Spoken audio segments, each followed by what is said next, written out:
as a discussion, I should try my best to fight different opinions. But this time, again, it's difficult for me to find the many different opinions with those panelists and another discussion. And so I just want to talk about three major issues, which is related with the discussion we just heard. The first problem is, the first issue I want to discuss is the necessity, the need for change growth pattern for China. As you know, China's growth pattern is characterized by two major things. The number one is investment driven. China's investment rate is very high. At the moment, it's something like 43 to 45. This very high investment rate has been maintained for decades.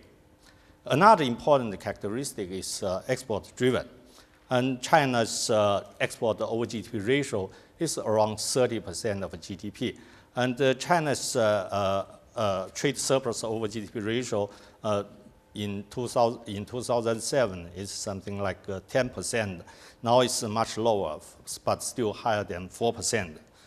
And with this growth pattern, related with this growth pattern, China has a very special structure of international balance payments.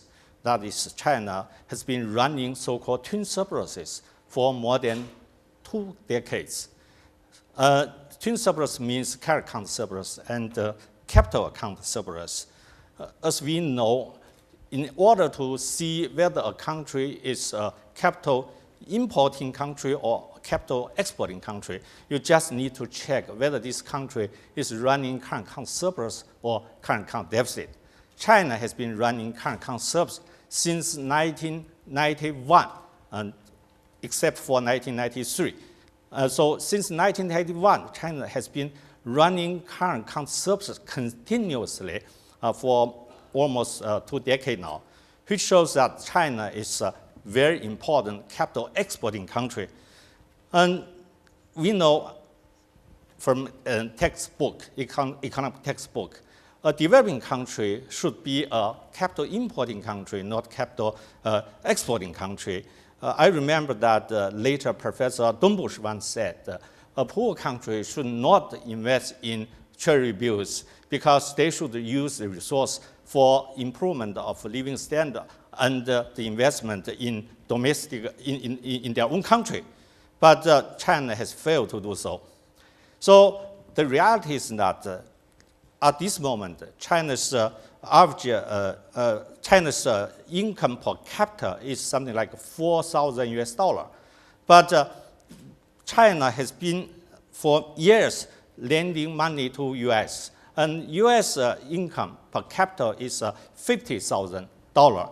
So poor people lend money to rich people. This is a very obvious misallocation of resources. Besides running current account surplus, there's another very serious problem with China. That is, China failed to translate its capital inflow into current account deficit, which means if we borrow money or if we attract FDI, we got foreign exchanges, then we should use these foreign exchanges to buy foreign capitals, capital goods, to buy technology, and so on and so forth. But China failed to do so. And this capital inflow translated into US treasuries. So China's foreign exchange reserves has two resources. One is borrowed resources, borrowed reserves, just because China imports capital. Another is earned reserves. That is because China is running current account, capital account, current account surplus. So this sort of pattern is very, very irrational. It's not good for China to improve its welfare. People may ask me why China failed to translate its capital inflow into current account deficit to buy foreign goods. I can give you a very simple example. Recently, there's a Chinese bank, very big Chinese bank. This bank went for IPO. This bank raised something like, I think, more than 10 billion US dollars. But this bank does not need to use this dollar to buy anything. So immediately they sell these foreign exchanges to People's Bank of China. So People's Bank of China has to buy treasuries. And so this actually is a recycled foreign capital to China and back to investors. And U.S. firms' return in China is something like 33%. The return is extremely high. But we know China's return on investment in U.S. treasuries is 3% or 2%, sometimes negative. This is a very bad pattern of international bonds payment. So China needs to adjust its growth strategy. China needs to carry out sort of change, the shift growth paradigm from investment-driven, export-driven to rely on domestic demand, less reliant on external demand. And this is a very difficult job. This is, in order to rebalance the Chinese economy, we not only need to adjust our macroeconomic policy, including exchange rate policy, but also need to change China's policy for attracting FDI, China's industrial policy, so on and so forth. So this is a very hard job. I think the Chinese government has determined to make big changes. So in China's 12th five-year plan, lots of new policies has been put in place. But we know to change economic structure is a very hard job. It takes time. Second issue is about capital control. And despite all the problems, despite all the so-called misallocation of resources, there's no denying that over the past 30 years, Chinese economy is extremely successful. I think one of the very important elements contributing to this success is China was wise enough to maintain capital control. I think Joe Stiglitz mentioned this. I agree with him fully. You see, during Asian financial crisis, China's banking system was very bad. China's non-performing loans very low, very high. China's capital adequacy rate is very, very low. But China escaped financial crisis. Why? Because China has capital control. During this financial crisis, when Thailand fell, when Korea fell, when Indonesia fell, China stood and firm. And China's exchange rate is very stable. At the time, China has lost just 5 billion US dollar foreign exchange reserves. Why? Why we can do so? Just because we have capital control. So I think Governor Reddy's opinion is very, very wise. Yes, we know there are lots of beneficial if we allow more free flow of capitals, but it has very big side effect. So if we want to liberalize capital account, we should adopt a graduate approach. We should be very careful. And now I think I should talk a few important policy issues because time constraint. The first one is about the RMB internationalization. Actually, People's Bank of China has tried its best to avoid to use the term of internationalization. They do not want to use many policies to stimulate this process.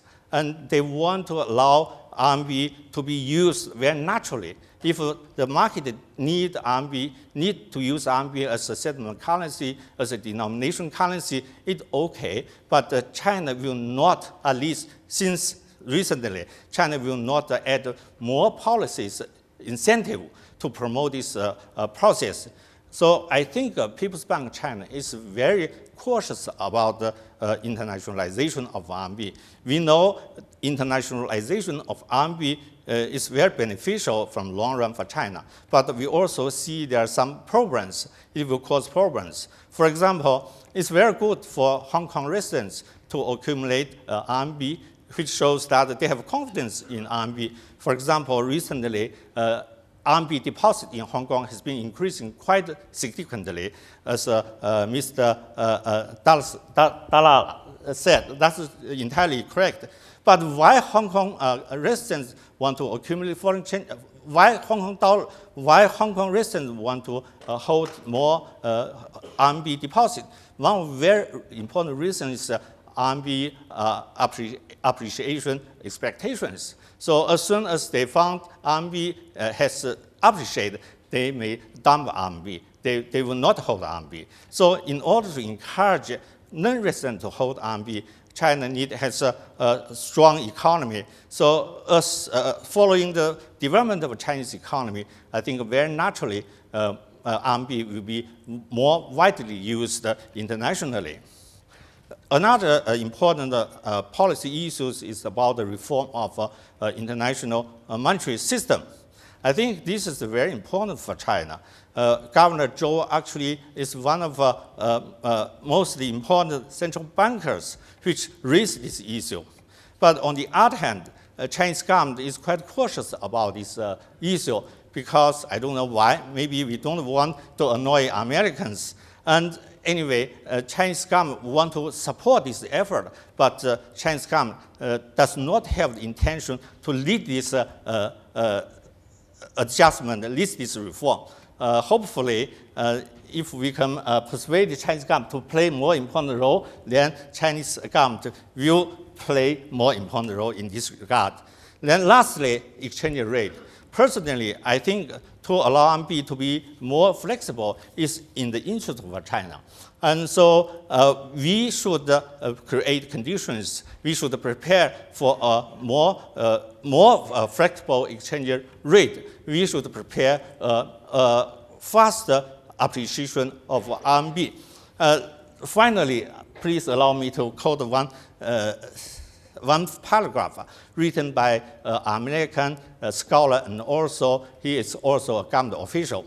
And he said, why American now is engaged in an open campaign to force China to appreciate their currency, even though American government knows very well they benefit from the current status quo.